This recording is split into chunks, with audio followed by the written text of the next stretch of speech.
Hi, my name is Tina Horn, and I'm a registered nurse in the NICU at Shands UF. I am currently enrolled in the RN-BSN program at Santa Fe College. Today, I'm going to be talking about ethical principles and guidelines related to social media and healthcare professionals.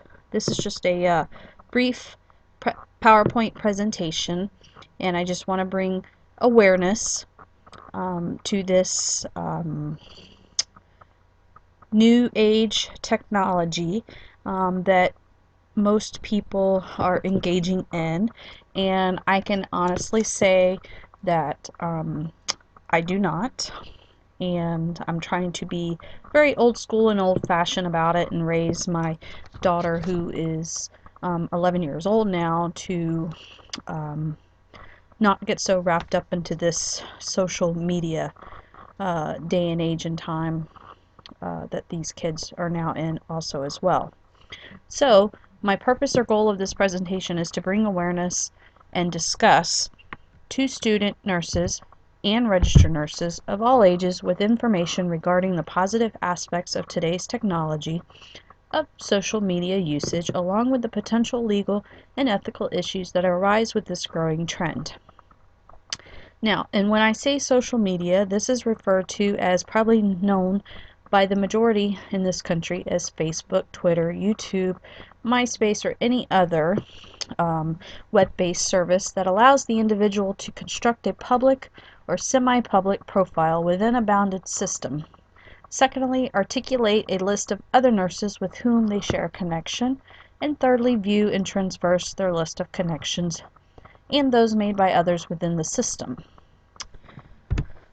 The objective clearly is to inform about these benefits, risks, identify the three important principles of privacy, confidentiality, and professionalism, the American Nurses Association's recommended guidelines, and their tips to that they suggest to avoiding problems with using social media.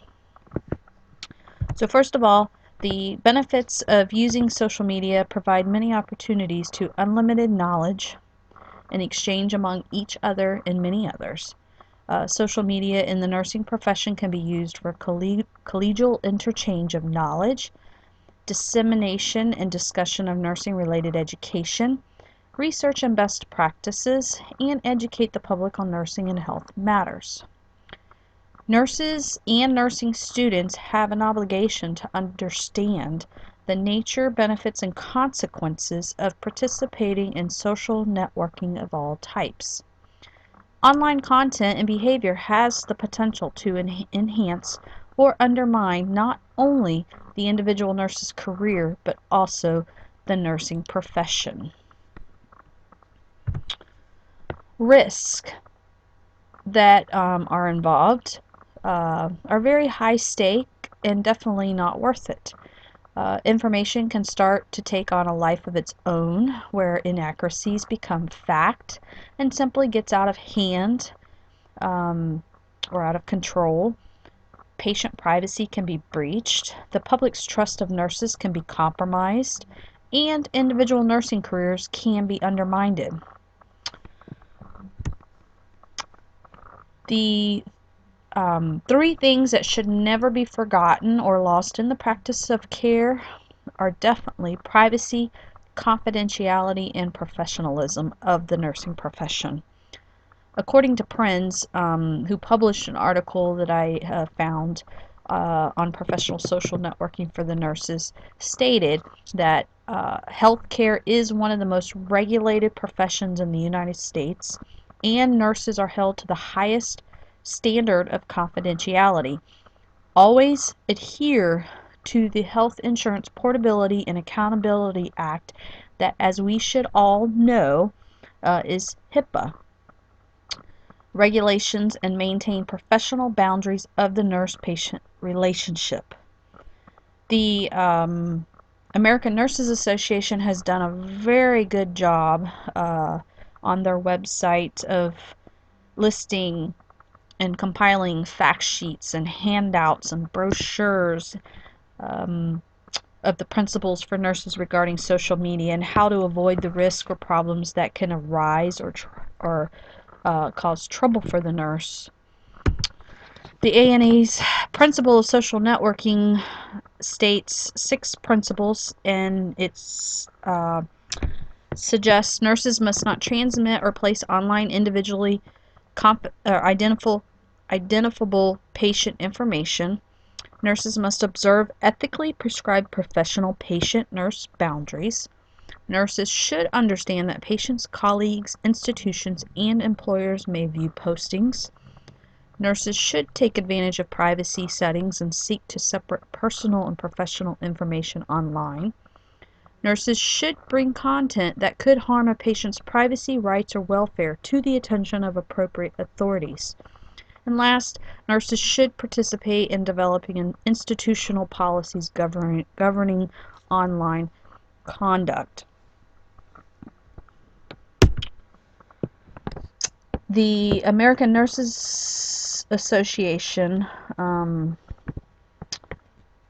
wants us to always remember to control what we share, whether it be in the elevator, in the public, when we're in the grocery store, on the sidewalk, even at Walt Disney World, anywhere that we are present in the same atmosphere of others that may hear what you may be saying, about your patients that you may come in contact with, patients that you may care for, things that how you may feel, your friends, your neighbors, family. So just always be careful to remember what you're saying, whether it be online or in person. This can be done by these 3 simple rules, according to an Associate Director of Labor Education for the Massachusetts Nurses Association. He suggests following these rules when using social networking sites. Assume anything you post will be read by everyone, especially those you don't want reading it. Second, if there's something you don't want your employer to read or to know about you, don't post it. And don't post anything you wouldn't want your spouse, child, parent, or employer to read.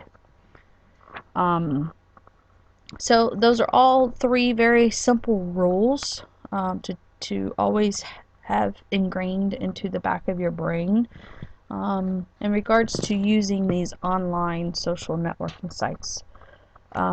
This here is a list of the do's and the don'ts that was from the same article that was written by Prinz, that was in the American Nurses Today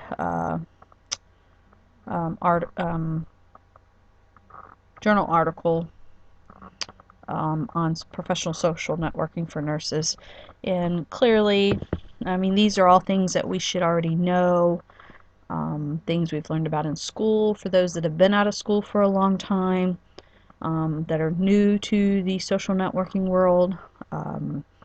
You do not want to use social networking sites as a tool to broaden your educational and professional horizon.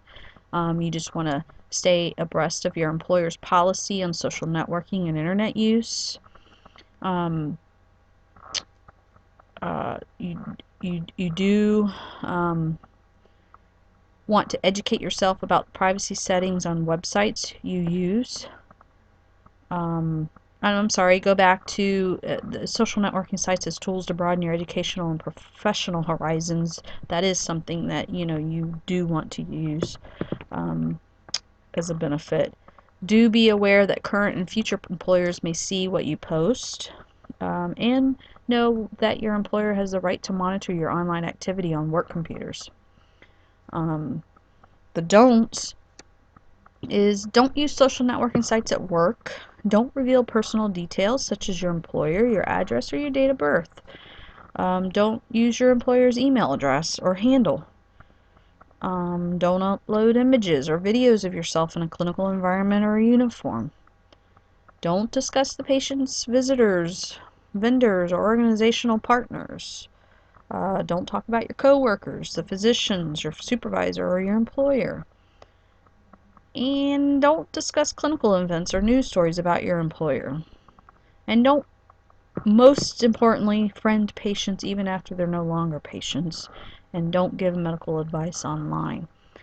So this is just a very compiled do's and don'ts, and just, use social networking wisely. I highly suggest to anyone to think before you speak. We've all, had to learn this value. Well, you might ask, what about my freedom of speech? Privacy in the United States is given natural right guaranteed by several constitutional amendments, but the U.S. laws regarding digital rights vary by jurisdiction, so just you need to find out what they are in the area that you live or work. The National Labor Relations Board, known as the NLRB, has been working actively with employees who believe they've been terminated unjustly for social networking activity. There are cases you hear that are high profile that do make it into the media world, and then there's cases that you don't hear about. I mean, there are nurses that are fired and terminated all the time, that you may just not have heard about these cases, but it goes on every day. So as you can see, there is much regulatory concerns and guidelines that a nurse should take into consideration when using social media. We have to remember that we are a professional nurse 24/7, just not part of the time when we are on our jobs. It is who we are. Concluding, this discussion, I wanted to bring out, there is a very good site with some information from the National Student Nurses Association, and they clearly, they want to make a point that every nurse knows and understands that social networking offers the potential for both positive and negative consequences. Nurses and student nurses should consider a number of principles when functioning within the virtual world of social media in order to maintain their own reputation and that of nursing as the most trusted profession.